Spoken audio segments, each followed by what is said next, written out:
My name is Brian Spraggins, and I am the College and Career Readiness Counselor here at Ridgeline High School. Just a tiny bit about me. So as I said, the College and Career Readiness Counselor. This is my second year here. I've been a counselor for about 10 years. I spent some time at Lewis and Clark High School, a couple of years at Gonzaga Prep, but prior to that, most of my professional career was in college admission and access. So I spent some time working at Gonzaga. I worked at the community colleges of Spokane, about 6 years out at Eastern. So my passion and the work that I love to do is college access. And so I love the job that I do and getting the opportunity to work with you and your students. And joining me tonight is Ashley Fuller, who's right here. So many of you probably have met Ashley or Ms. Fuller.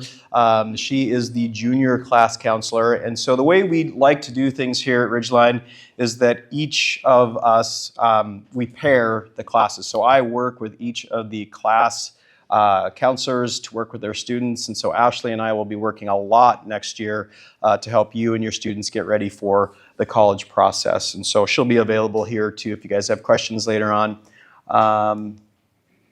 And then, so as far as tonight's topics go, we're going to talk a little bit about the college process, the nuts and bolts of applying to college, and then we are very, very fortunate to have my very good friend and former colleague, Sarah Everett, who is the Dean of Student Financial Services at Gonzaga University.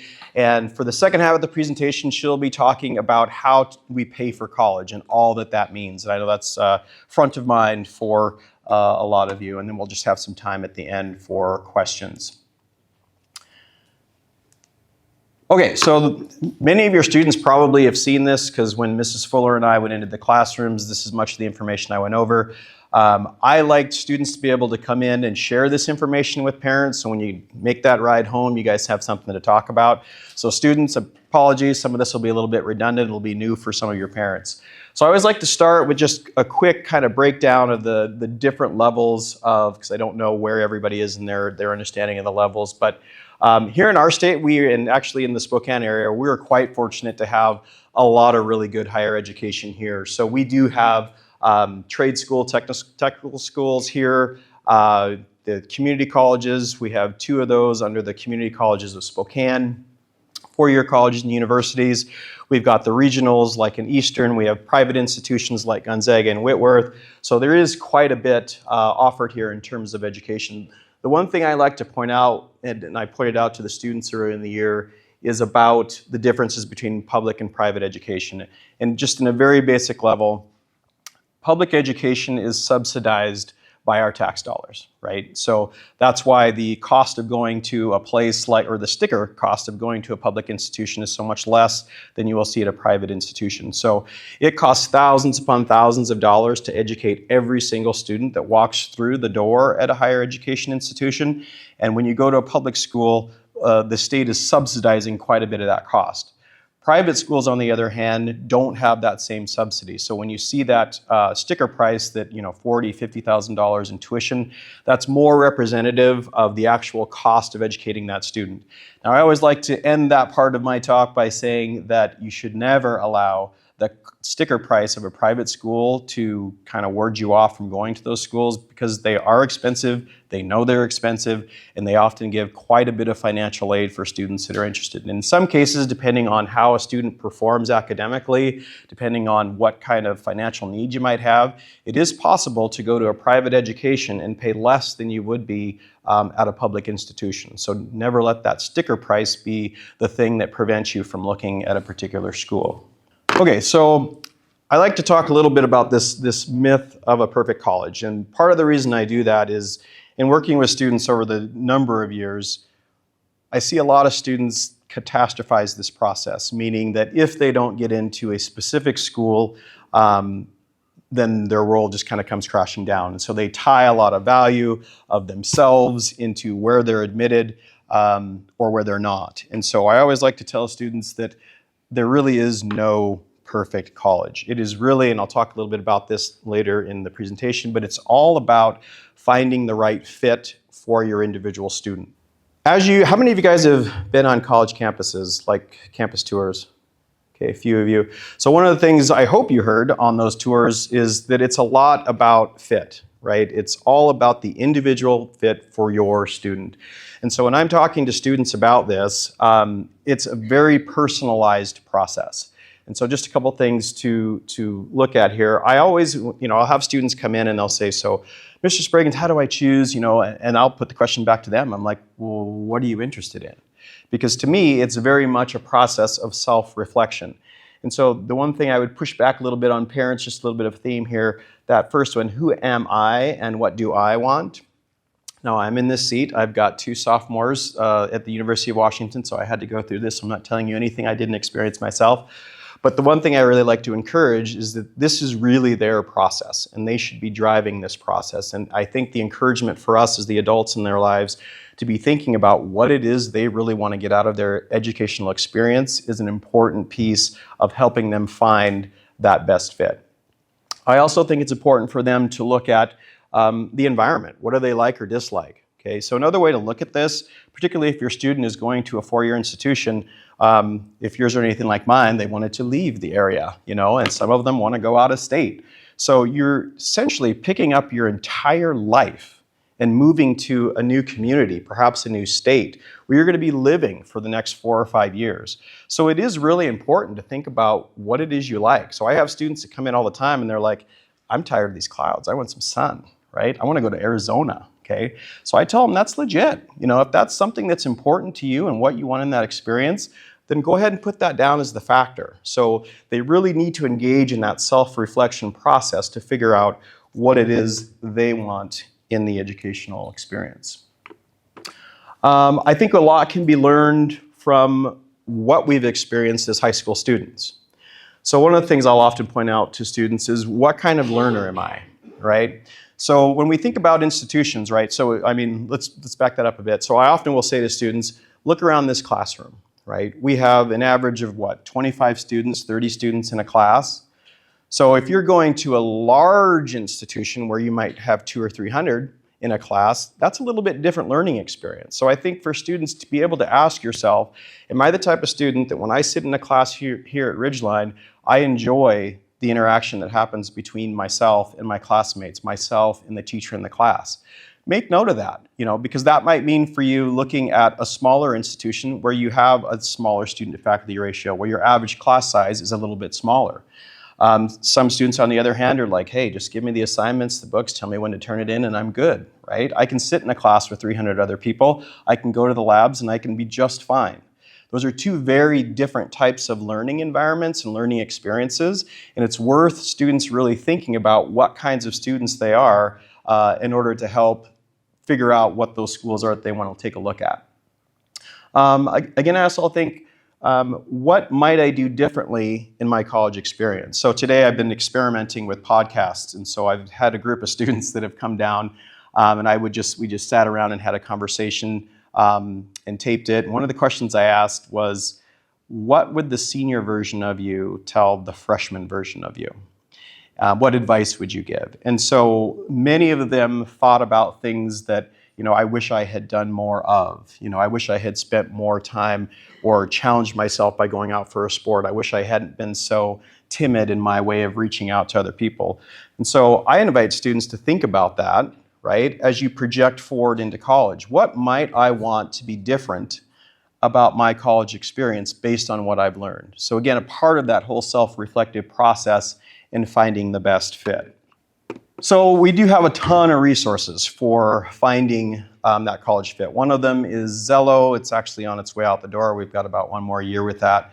The state is moving to a different high school and beyond plan. But when your students come home, they talk about that high school and beyond plan that they have to do in advisory, they're referring to Zello. And there's a lot of good tools in there that allow the student to reflect on their personality, their learning style, their interests. So I encourage those things. Big Future is actually one of my favorites. It's a College Board product. I have a slide. On the next slide, I'll show you a little bit about what that looks like. But essentially, when you think about higher education in the US, we have somewhere between 4,000 and 4,500 institutions across the United States.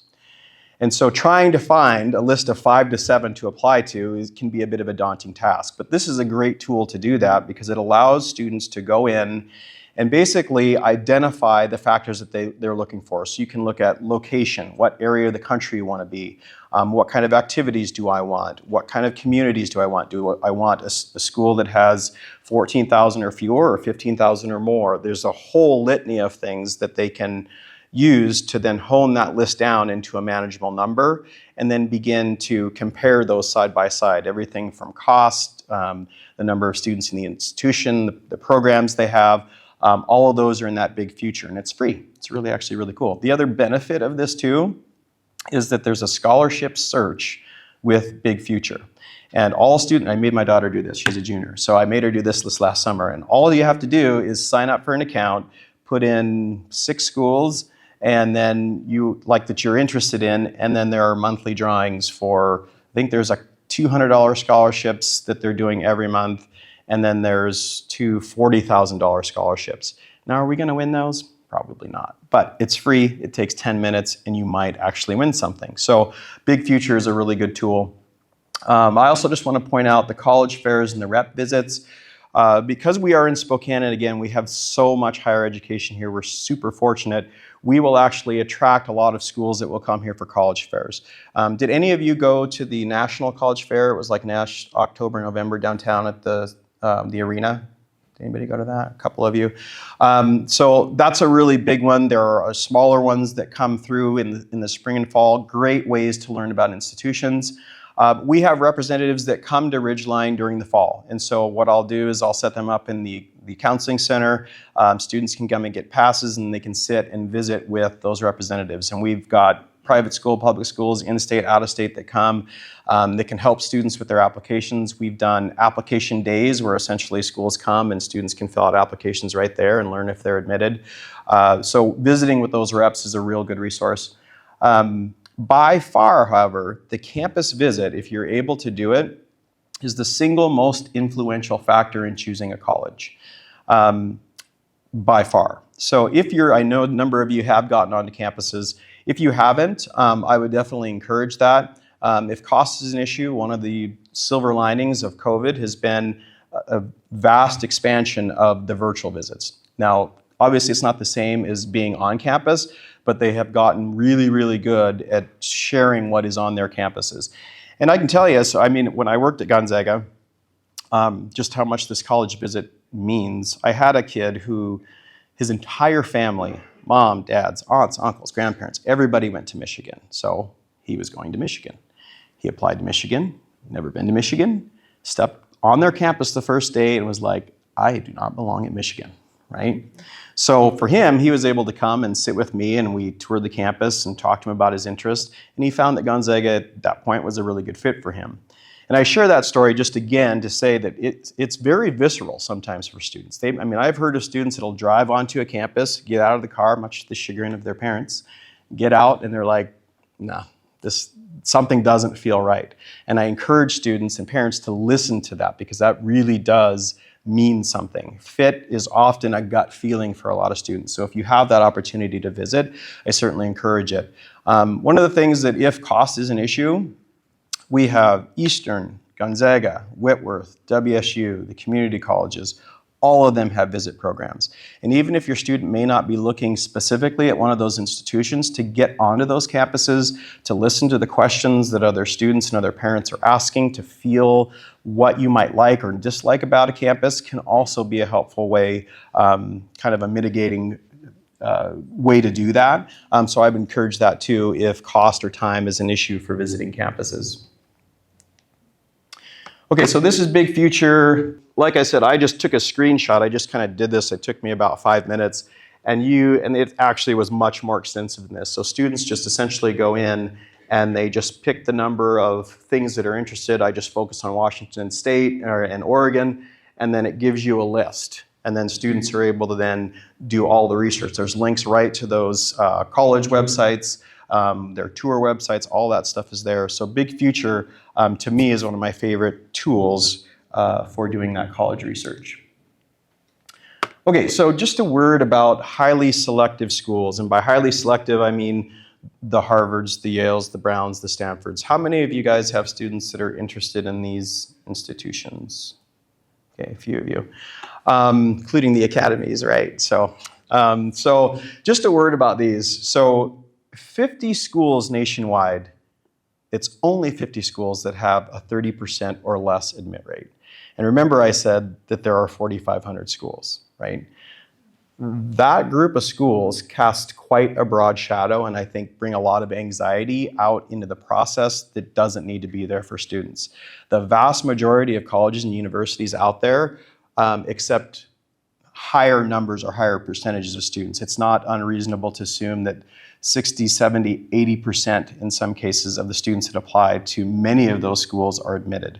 So there's no need for any of that anxiety. And that quote up there, I was talking to one of these 50 schools, and basically she said, we take the top 10% of the top 10%. So it's ridiculously difficult to get into those. And the reason I always like to bring this up is, again, when I think about that anxiety factor, often students will ask, what was wrong with me? Why wasn't I admitted? And I always like to tell them, it isn't about you. Because one of the things they won't advertise to you is many of these schools, when they sit with their administrations and they try to decide, what is it we want in a freshman class this year? And it might be that they're saying, well, you know what, we had tons of students from Washington last year, we want more students from Oregon this year. And they're not going to put that in their brochures, but when your Washington student applies and doesn't get in, nothing to do with them and everything to do with what that institution is looking for in their freshman class. So that's why I tell students, don't get too hung up on this, go for it. I mean, if you have the grades, we actually did have a student that applied and got into Harvard this year. Go for that, certainly do that. But I always encourage students to kind of fire and forget, and certainly don't tie so much of your self-worth to the outcome of that process. Okay, so just a little bit about understanding our roles in this process. So again, for that student is that self-reflective piece. Who am I? What do I want out of an educational experience? Class performance obviously is huge, right? So students, the better you do in classes, I tell students from freshmen on, the better grades you get, it's literally money in the bank when you talk about scholarships. So that class performance is a really big piece of that. Doing that college research, getting into the big futures, going to the visits, doing all of that research. This is a really big one. Monitoring emails. Students have not gotten in the habit of monitoring their emails, and colleges and universities operate almost exclusively through the electronic means. They're using emails, they're using their portals. I will tell my daughter, it'll make her mad, but she actually missed her financial aid deadline the first year because she wasn't reading her email. And she had to go back and scramble and say, no, I really do want all that aid, right? So students, you have to be reading your email routinely. And meeting deadlines. I know a little bit in high school we can be a little bit soft, get an extra couple of days or maybe a week to turn something in. College is going to be a different story. You have to meet these deadlines. A missed deadline might mean the difference between getting in or not getting in, getting a scholarship or not getting a scholarship. So meeting those deadlines is important. Again, for the parents and guardians in the room, let the student lead the process. This isn't to say that parents and families don't have a role to play. Certainly they do. But this is going to be their lived experience. And when they're sitting up at 2 a.m. trying to write that paper, it's their desire, not yours, that's going to be the propellant for getting that done. So make sure that you're active, you're participating, you ask good questions, but you allow them to lead that process, is my encouragement.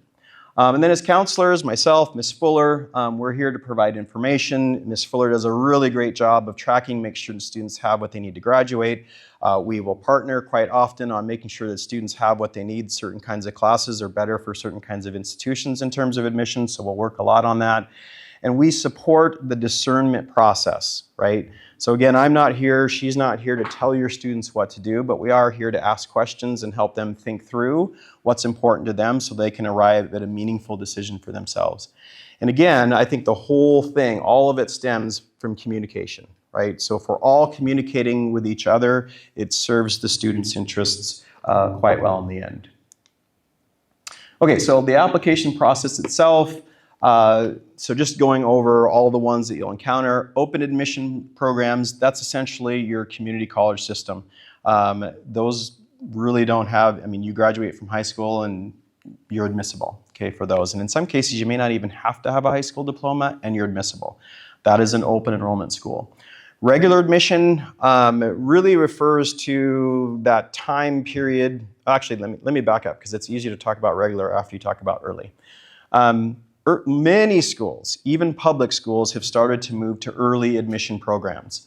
So the two that you're going to encounter are either early action and early decision. The difference between those is that early action programs, even some of those that are single choice restrictive, they are non-binding. So what that means is your student can apply early, and sometimes they can get an advantage by making that demonstration of interest early.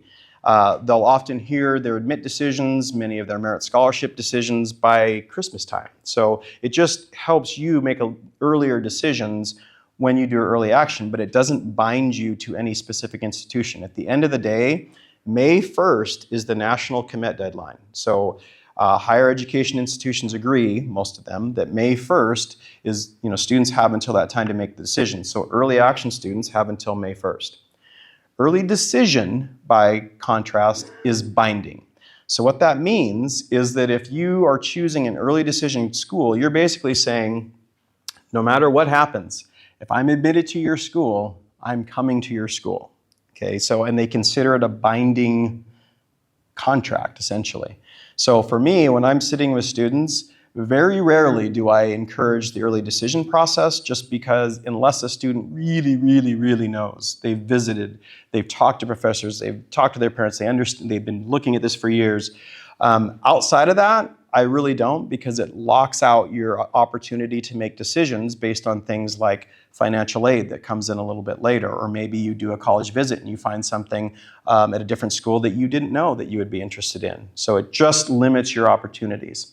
And then going back to regular admission, a regular admission deadline is usually something that's going to be like February 15th, March 1st. These early decision and action programs typically going to be November, December.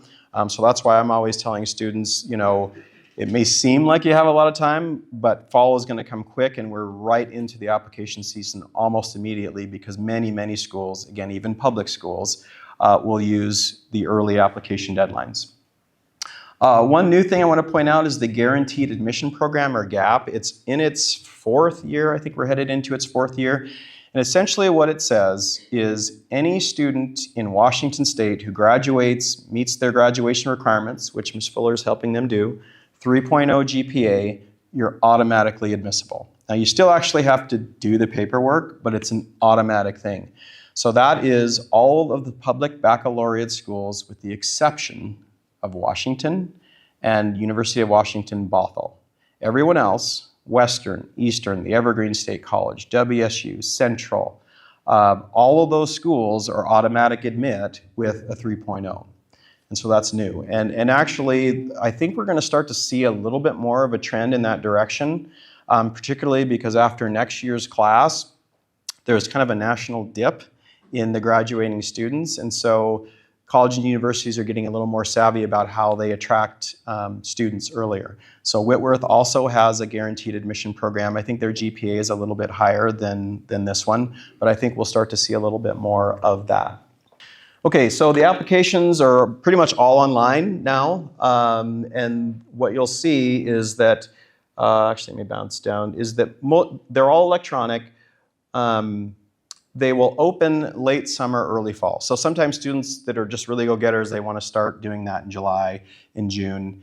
My encouragement is to wait, because if a school is going to change anything in its application, particularly its essay, they're normally going to do that in August, right? So they don't often change, but if they do, that's the time that they're going to do it. And so I encourage students to begin that process at the earliest, probably August to mid-August is when they'd want to start that. A rolling versus pooling admission school. Basically, a rolling admission school means if you apply and you meet the eligibility requirements, you're admissible. So WSU, Eastern, those are all rolling admission schools. You apply, and typically within 2 to 3 weeks, depending on the time of year, you will get your admit decision. A pooling school, by contrast, Washington, Gonzaga, you apply by a specific deadline, and then they create a pool right? And so after that deadline, then they evaluate all the students in that pool for admission. So because of that reason, sometimes different years it can be more competitive than others because it's dependent on who is actually in that pool. I did see one year there was a school that had a jump in applications like 20%, and a student who got in with a 3.0 last year didn't get in with that same 3.0, right? So sometimes that can impact whether or not a student's admissible. So that's a pooling school. You're going to hear a lot about the holistic review. It used to be more the purview of private schools, but a lot more public schools have started to go to that, particularly as we moved into a test optional environment. We'll talk about that in a minute.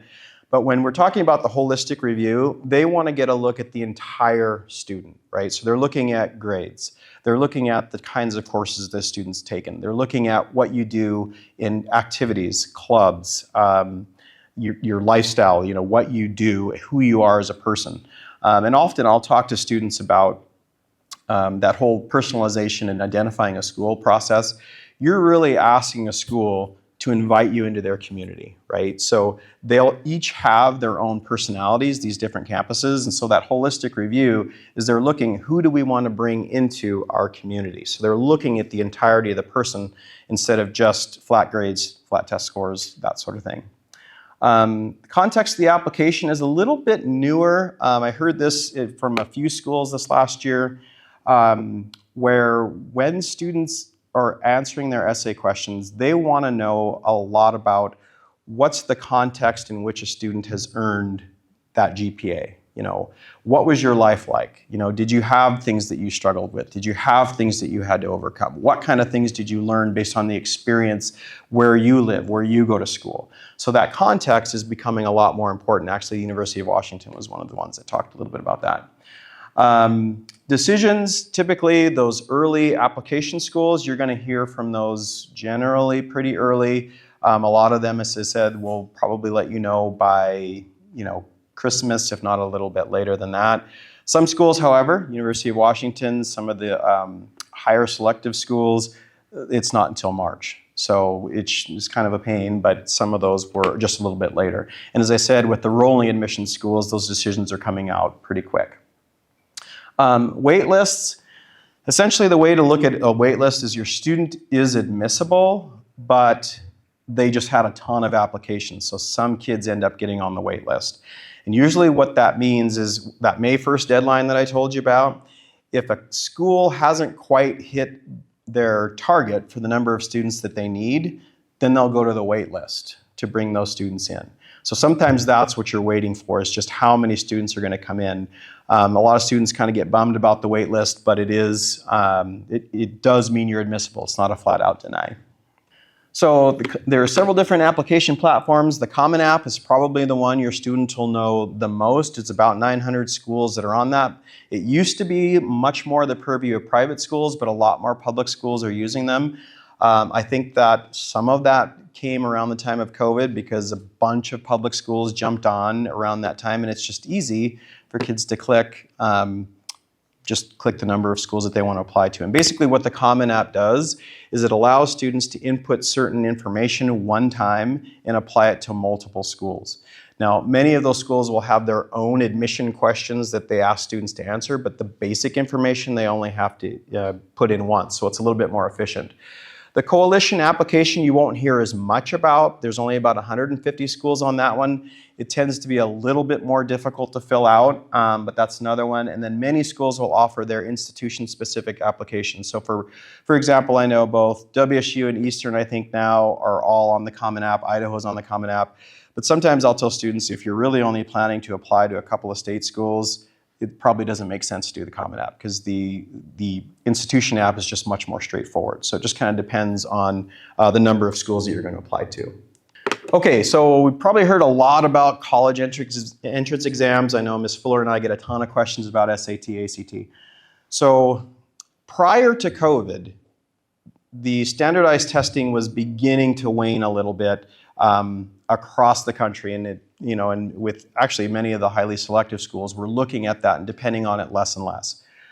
COVID accelerated that, and it was because of an equity issue. What they were finding, college and universities that required those, is that some students were able to hop a plane and fly 2 states over where they offered it, while some kids couldn't go across town. And so because of that, you saw many schools pulling back from testing. And so that's where we have ended up now, where we're in this space of test optional. Test optional means different things to different institutions. It's a little bit of a soft landscape. So what I always tell students and parents is make sure you understand the testing policies of the schools to which you want to apply, because they're all different. So for some schools, like for example, the state of Washington, there isn't a single public or private institution that requires test scores anymore. You look at the California publics, they don't even want you to send them, right? Ours here in the state of Washington will, if a student wants to send them, they'll accept those test scores. If you don't, you don't. And so it just varies from school to school. And usually, I've kind of heard it described this way. If a student takes a standardized test and they get a score that they feel fairly represents who they are academically, by all means, submit that score if you feel like it's a representation of you. You can also, in some schools, go out and figure out, because they'll list what their median scores are. So let's just say for a school that you're looking at, maybe the average score is 1,200. Your student gets 1,360. Let's submit that score because it makes you look good. Right? But if you come in with an 1110, you might just want to keep that back, right? So that's kind of how the landscape is shaping up.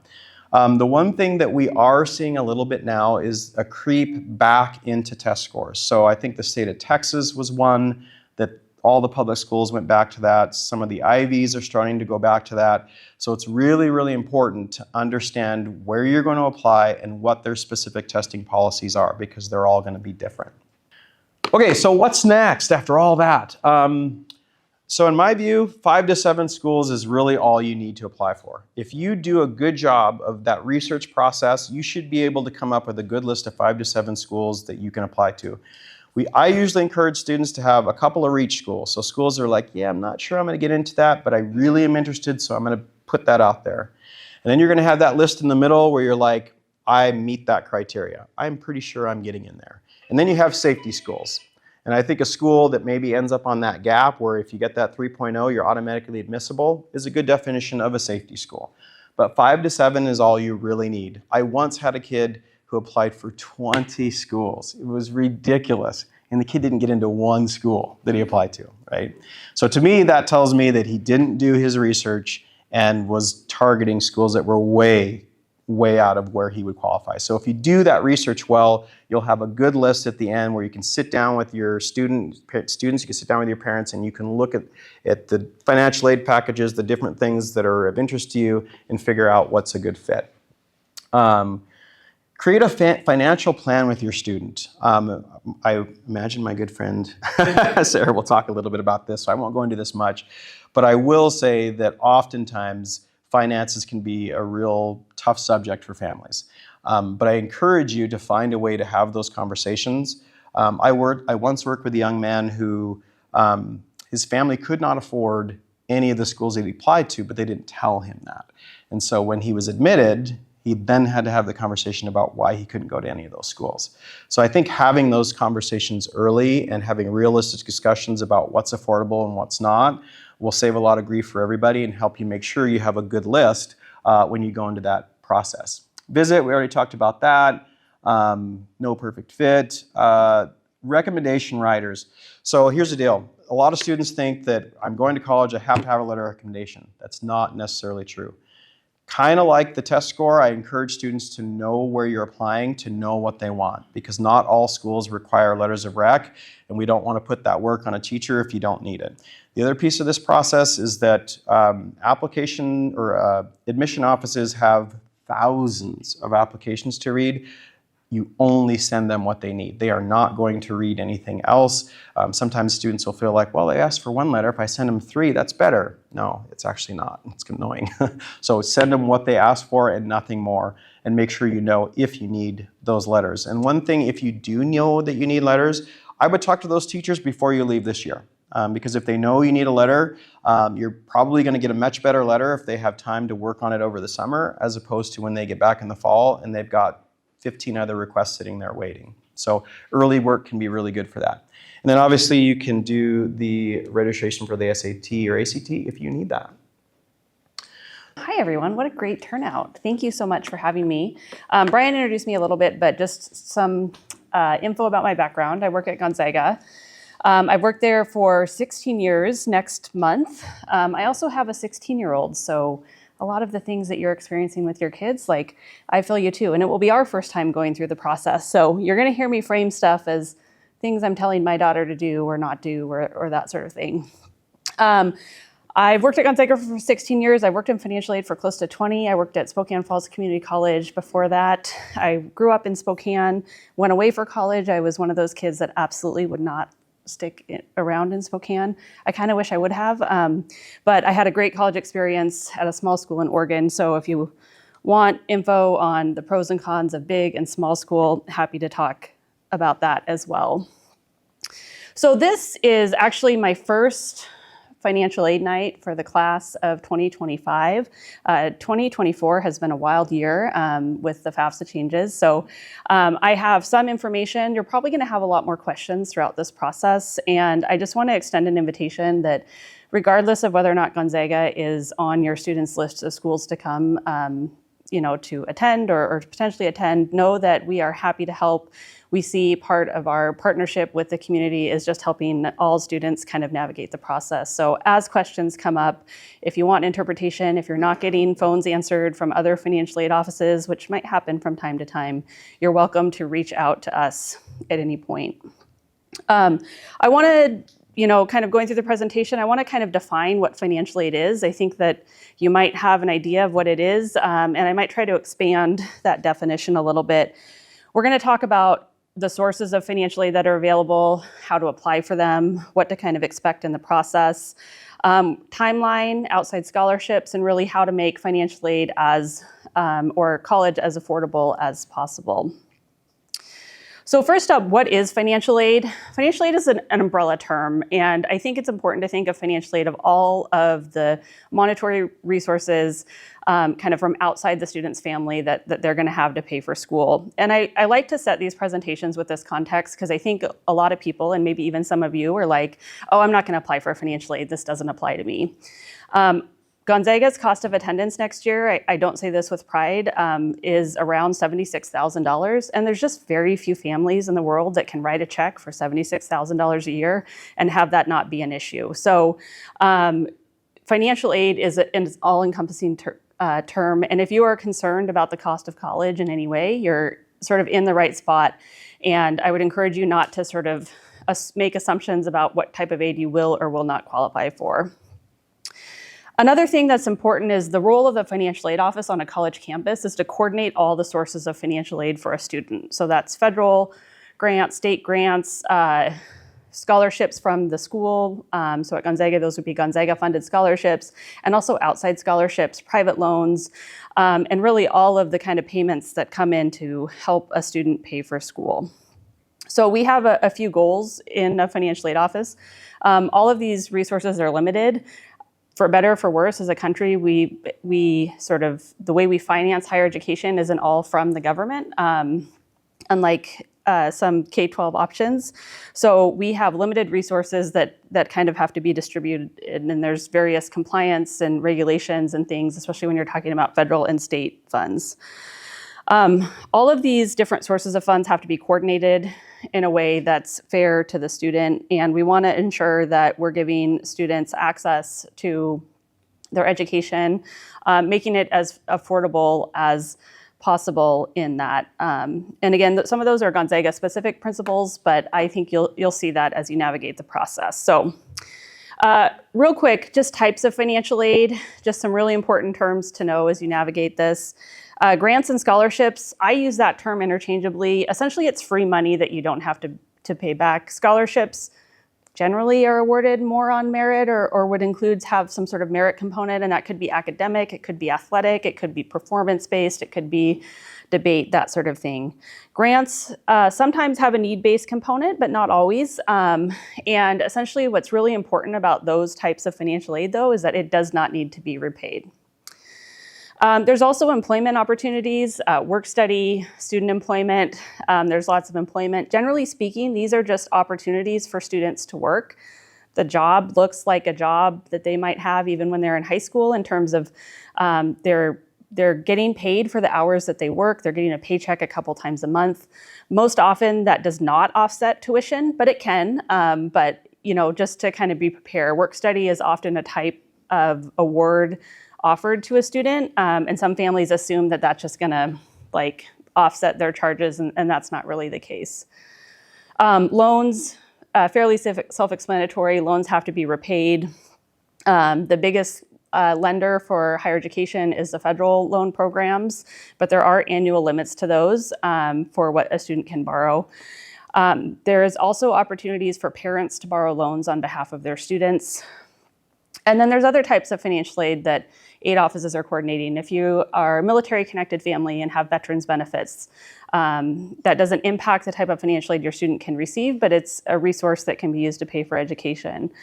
Tuition waiver or other benefits through a parent's employer, family discounts, and a newer kind of trendier financial tool emerging is something called an income share agreement, which is essentially a student agreeing to pay a certain percentage of their income over time by attending a school. So kind of like a loan, but it is less, I guess, finite in terms of when that debt will be up. The other so we talked about types of aid. There's also a bunch of different sources of financial aid. So most financial aid in the country comes from the colleges themselves. Gonzaga, the average financial aid package from Gonzaga, I use Gonzaga just because that's what I know, but the average financial aid package is $20,000, $30,000 a year, and that's aid just from Gonzaga. That's pretty typical of private schools. So as you see that $70,000 sticker shock, know that a lot of that is offset by institutional aid awarded to a student. Again, there's going to be more institutional aid at private four-year schools or private schools than there will be at state schools. And that's just something to kind of expect throughout the process. Federal aid is the next biggest source of financial aid. Federal Pell Grant might be something that you've heard about. That's a grant typically reserved for the neediest students in the country. There are really handy charts now that you can look at your family size and your income to see if you might qualify for a federal Pell Grant. I can make sure your lovely counselors here have that information as well. We are also really fortunate to have the best state financial aid program in the entire country. Gonzaga, or the state grant at Gonzaga is close to $10,000, and it's over $12,000 if the student is also college bound. This is also a really predictable grant in that you can look at a chart to see if you might qualify. And there's 4 or 5 different levels, but it is for Washington students attending school in Washington. So if you need some incentive to stay home, that might be it right there. Typically, there's not state aid if you go out of state. And for instance, Washington doesn't provide state aid to non-state residents attending schools. Other sources, outside scholarships, loans from a financial institution, agency or tribal funding, again, benefits from a parent employer. Those are less common, but still can be an important picture in the puzzle. So you might be wondering how you can predict, you've heard Brian say and you've heard me say that the sticker price might not be what it is you're going to pay. It's not impossible to know. I think it's a really important conversation. I just want to echo Brian's comments. I think one of the most important things you can start doing now, if you haven't already, is having conversations with your students about what your family can afford, what you're willing to pay, what your appetite for debt is. It is a really, really hard conversation when it comes down to April 15th, April 25th, and the student has fallen in love and has, 17 hoodies from the college that they think they're going to. And you just find yourself in a really tough position of whether, is this debt worth it? Can we afford this? Can we do this? And believe me, I've had many of those conversations, and sometimes even after a student's committed. So I think if I can give you any piece of advice, it's starting to think about that and being really honest and transparent with your students kind of in that. So I wanted to share net price calculators. Every school is required to have a net price calculator. And it's an oversimplified formula, but essentially it's going to ask you some information about your family size, your family income, assets, savings, that sort of thing. And it will give you a range or an estimate of how much financial aid you might receive. I wouldn't take this as gospel. I think it can help sort of inform what schools you might want to be looking at. The other nice thing is, particularly at private four-year schools, it also asks academic information. As Brian mentioned, the stronger the academic application, the more scholarships a student might qualify for. So it helps give you a little bit of a sense. I will caution you that this is typically based on historical data, so it'll compare financial aid awards from a prior award year to costs of a future award year. So it's probably a little bit of an underestimate. And I hope that's true in a lot of cases, but it is a really good way to start to kind of piece together some of this information. So I'm going to start actually with this. So who should apply for financial aid? So we've talked about kind of what financial aid is and whether or not you should apply. And I'm going to go straight to the bold text on the bottom there, in that if cost is a factor in where you as students or where you would like to send your students to school, you should apply for financial aid. So if you think you might not qualify, I would still encourage you to apply. The FAFSA form is used generally to apply for any federal aid, any state aid, and institutional aid. So while you might be thinking, I looked at that Pell Grant chart, we're way off the chart, we're not going to qualify for that. That application, though, is still what you use to qualify for institutional aid at most schools. Also, if you're going to have your student borrow a loan, if you as students are going to borrow loans, or if you would like to borrow a federal loan as a parent, you will need to do the FAFSA application. So that is just kind of thinking about getting ahead. I would say, again, if cost is a factor, do the FAFSA application. It's an annual form. You don't necessarily have to do it every year, but it's worth it to give it a shot and see if you can maximize your aid, particularly in that first year. So as I alluded to, and you may all be ignorant of this, and I hope that is the case for you, because it has just been a disaster of a year with the FAFSA. The FAFSA has undergone some much needed changes in the FAFSA Simplification Act. This class is just graduating, has really been put through the ringer on this. It has been tough. The rollout has been the opposite of smooth. I'm trying to use the kindest language I can because it's really been disastrous. That being said, we're turning a corner. The application is live, data is flowing. It is simpler and easier to use. I do think that we're going to see some ripple effects from the disaster that is this year, kind of going into next year. And I feel an obligation to, warn you or kind of think about how where we might see this impacted. I think that you can expect a couple of things. The U.S. Secretary of Education, in a congressional hearing, committed to having the FAFSA open on October 1st, 2024, which is the date that it should be open. He has some trust to rebuild with the financial aid community, so I'm not sure I trust that, but the Department of Ed has essentially committed in public that they will have the application open. I'm not sure that's going to be the case, so my advice to you at this point in the process is to just be paying attention to those deadlines. It's really easy to do the wrong year FAFSA. It's not that big of a deal. It's not that big of a mistake, but I think there will be a massive PR campaign when the FAFSA is open, whether or not it's October 1st or not. So be paying attention to those communications. It's not something you need to pull over your car to complete right away. It's not first come, first serve, that competitive, but it is something that you want to be doing early on in the process.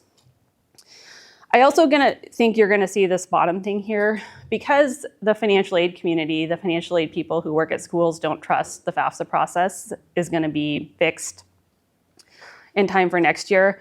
I think you're going to see a lot of schools introducing their own financial aid applications. It's something we're considering at Gonzaga. There's a lot of different factors that go into it. So I would just encourage you to pay attention, all the more reason to kind of do some of that discernment, that exploration early on, and kind of have the list narrowed down so you're not having to manage a bunch of different applications. So I really, really hope that it doesn't go the same way for you as it did for the class of 2024, but I think it's important to kind of be prepared that we're still very much in a transition year at this point. So, and I didn't say, and I probably should have, the FAFSA stands for Free Application for Federal Student Aid. It is a federal form maintained by the Department of Education. And again, it's the form that most schools use to qualify students for financial aid. The other thing, the other application that schools may ask for is a profile, a CSS profile. A year ago, I said, I think there was only a handful of schools on the West Coast that required this. I think this form may be what more schools go to as a result of not being able to trust the FAFSA to get timely information to schools. There also may be supplemental applications, but there is an application fee with this, so just something to be aware of, but there are waivers. I didn't actually check. I don't know if either of you guys know if $100,000 is still the cutoff. I think it maybe went up a little bit. But again, these application processes happen, the applying for school is kind of the first thing you do, and the financial aid applications come next. So there's more time to think about that. And again, estimating eligibility, I talked about a net price calculator. There's also a federal student aid estimator. This, again, is a tool that will help you get essentially the output from the FAFSA formula. It can be helpful in filling out those net price calculators. It also can be helpful to know what to expect. The output of the FAFSA is called the Student Aid Index. It was formerly known as the Expected Family Contribution. And if you have older students that have gone through the process, I think you'll remember it's an alarming number. It feels like an alarmingly high number. So consider yourself warned. But do know that it's essentially an index. It's not the amount that you're going to be asked to pay the school. It's a way for schools to know how best to distribute those limited resources. A couple other just pieces of information. I'm stepping outside of my area of expertise here a little bit, but I think this is an important thing to acknowledge as a part of ways people pay for school. So there is Western Undergraduate Exchange, or WUI, as we refer to it, and essentially it allows out-of-state residents to attend a school, or Washington residents, say, to attend a school in Montana or Oregon or Idaho at a discounted tuition rate. So there's going to be an in-school, an in-state tuition rate for Washington residents attending school in Washington. If you go to Idaho, you might pay the WUI rate, or you might pay out-of-state tuition, depending on this. Every school kind of operates WUI a little bit differently. For some schools, it's limited. Like, I was doing some research for my daughter at Oregon State University, and they're very specific that they have a super limited number of WUI scholarships that they offer students. Other schools might have unlimited amount. There's also generally higher than average GPA requirements, and there might be limits by major. There might not be spaces in a super popular major. So if a out-of-state public is something that your student is interested in, I would highly recommend doing some investigation on this website. Really a lot of great opportunities, and as I know a lot of students that have been super successful in really having affordable options out of state by going through this. And I think it's fairly common. It's while some are competitive, it's not super selective. One of the other things I probably should have mentioned about the FAFSA is going to be based on family income. It's going to be based on 2023 income for students starting in the fall of 2025, which feels like that's a lot of space in between the income that it's based on. So if your family, experienced a change in income, particularly a downward change in income, every school is going to have sort of an appeal process to request additional financial aid. There are certain factors that can and cannot be taken into consideration. And I think I'm getting a little ahead of myself, but, for some people, they've already experienced, maybe 2023 was a banner year and things aren't looking as good in 2024. Just trust that there's ways that financial aid offices can kind of help essentially revise the formula and the data on that FAFSA application to be able to have it be more reflective of your family's current financial situation. Scholarship information. This is probably the most frequently asked questions is like, where should I look for scholarships? What should I do? So there are a few kind of principles that I have just learned in my close to 20 years of doing this. Most of the scholarships that a student receives are from organizations that they already have a relationship with. So by all means, you could Google scholarships and see what comes up. That's not the approach that I would take. In the spirit of the reflection that Brian was referring to either, I would have your student reflect every organization that they've been involved with: Boy Scouts, Girl Scouts, Camp Fire, Club Soccer, Club Baseball, elementary schools, that sort of thing. I would think about connections that your family has, employers, parents, employers, grandparents, employers, those types of things. And I would think about what their interests are. Maybe there's someone super interested in neuroscience, and there's a national professional association that offers scholarship for neuroscience. Those are going to be the most fruitful. We actually track this at Gonzaga, and really those are just the most fruitful, the best bang for your buck. A couple of principles: you should never have to pay money to apply for a scholarship. I am hesitant, and again, I have a kid that's about to go through this process. I'm hesitant for her to hand over really personal information to something that doesn't seem legit. So I'd be looking for things like the amount of the scholarship, how often it's awarded, what the selection criteria is, who's kind of doing the selecting. It could be really easy to just fork over a ton of personal information for something that's essentially not legitimate at best and a scam at worst. So unfortunately, for better or for worse, there's some bad actors out there. A couple of other great websites in addition to what Brian had up there: washboard.org is for Washington residents. Gonzaga also has a public outside scholarship database. It's just on our website. Even if you're not going to Gonzaga, you can certainly take a look at that. The scholarship search process, I would say probably November through February or March is kind of the time frame. Don't be discouraged if you're not seeing a ton of information out there currently. I just have a couple more slides and then we'll hand it over for questions. So some other important things just about the financial aid process. Brian talked a little bit about the timeline. Know that it's highly unlikely that you would receive a financial aid offer until after a student's been accepted to a school. I don't know of any of my colleagues in the financial aid world that are sending out offers just to applicants. Acceptance is kind of it's a basic student eligibility principle in financial aid. So at best, you're going to receive financial aid information with a letter of acceptance. When and some schools, I should say, so some schools are going to have that information right in there. Some are going to have partial information. Maybe they'll tell you about a merit scholarship and then a complete financial aid packet is coming down later. Some schools, it might be, you might get admitted in November and it might be not till March, especially depending on how the FAFSA goes, that you're receiving a financial aid offer. But the school should be able to give you a pretty decent timeline on when they expect those to go out. Payment options, this is really getting ahead of myself, but just in kind of thinking about the ways that people are paying for things, I thought it might be helpful to include almost every institution is going to bill per semester. There's maybe a few left that you can lock in tuition if you pay for 4 years. That feels a little gimmicky to me, but if it works for your family, by all means, you might want to pursue it. But really, most often, you're going to see billed by semester, payment in full after financial aid has been applied. It'll be an option. Payment plans. Most schools have either some sort of institutional-based payment plans that they're managing, or they have a way to help you finance that on a short-term monthly payment plan.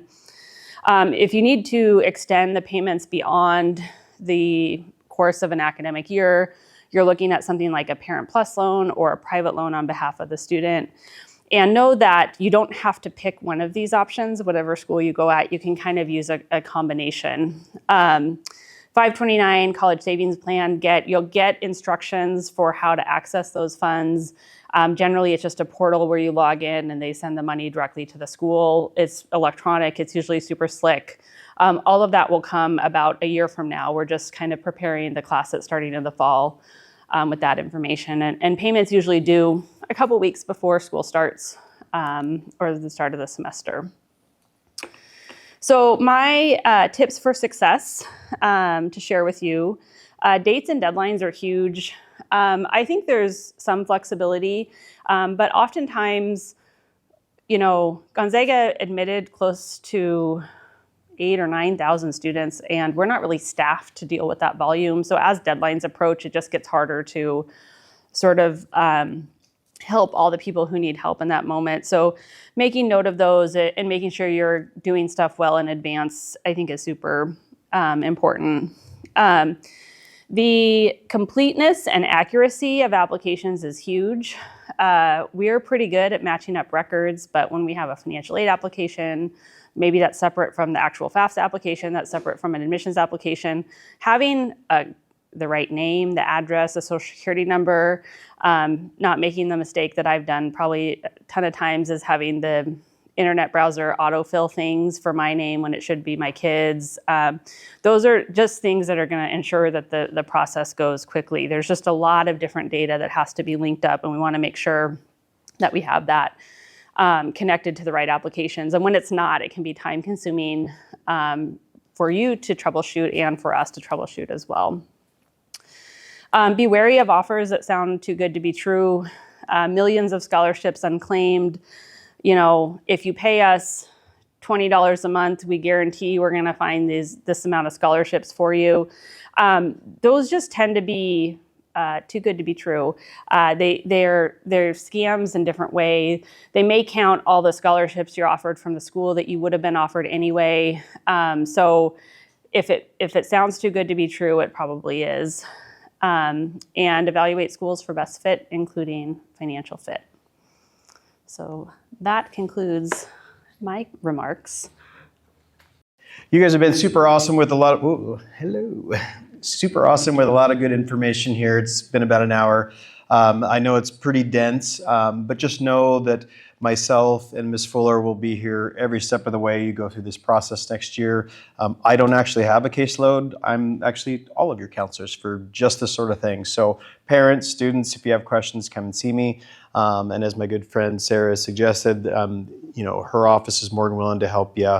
It's one of the reasons I always loved working at Gonzaga and going to Gonzaga is because they are a very good community partner that wants to serve and help people in the community that need it. So with that, that's the formal end of our presentation. If you have questions, we would be happy to take those.